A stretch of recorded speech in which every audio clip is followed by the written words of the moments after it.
भारत को प्राचीन काल में सोने की चिड़िया कहा जाना केवल एक काव्यात्मक उपमा नहीं था, बल्कि यह उस समय भारत की आर्थिक समृद्धि, सांस्कृतिक वैभव, औद्योगिक उन्नति और वैश्विक प्रभाव का सटीक प्रतिबिंब था। लगभग ईसा पूर्व 3000 से लेकर 18वीं शताब्दी तक भारत विश्व की सबसे समृद्ध सभ्यताओं में गिना जाता था। नीचे विस्तार से समझते हैं कि भारत को सोने की चिड़िया क्यों कहा जाता था। सोने की चिड़िया शब्द का अर्थ सोने की चिड़िया का आशय ऐसे देश से है जो चारों दिशाओं में धन, ज्ञान और समृद्धि फैलाता हो। सोना अपार धन, संपत्ति, प्राकृतिक संसाधन, आर्थिक शक्ति।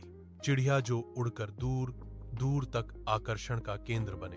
भारत उस काल में इतना समृद्ध था कि विदेशी व्यापारी, यात्री और बाद में आक्रमणकारी भी यहां खिंचे चले आते थे।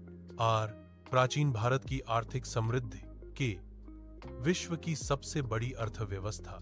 इतिहासकारों के अनुसार 1 ईस्वी से 1700 ईस्वी तक भारत का वैश्विक जीडीपी में योगदान 25-30% तक था, जो किसी भी देश से अधिक था। यह समृद्धि कृषि, उद्योग और व्यापार तीनों के संतुलन से आई की है। कृषि की उन्नति, भारत की उपजाऊ भूमि और विकसित सिंचाई व्यवस्था ने इसे कृषि प्रधान अर्थव्यवस्था बनाया। गेहूं, चावल, जौ, कपास, गन्ना, मसाले जैसे काली मिर्च, इलायची, दालचीनी, भारतीय मसालों की मांग यूरोप और एशिया में अत्यधिक थी। सैन्य उद्योग और शिल्पकला का उत्कर्ष। वस्त्र उद्योग। भारत का वस्त्र उद्योग विश्व प्रसिद्ध था। मलमल, ढाका की मलमल इतनी महीन होती थी कि उसे बुना हुआ हवा कहा जाता था।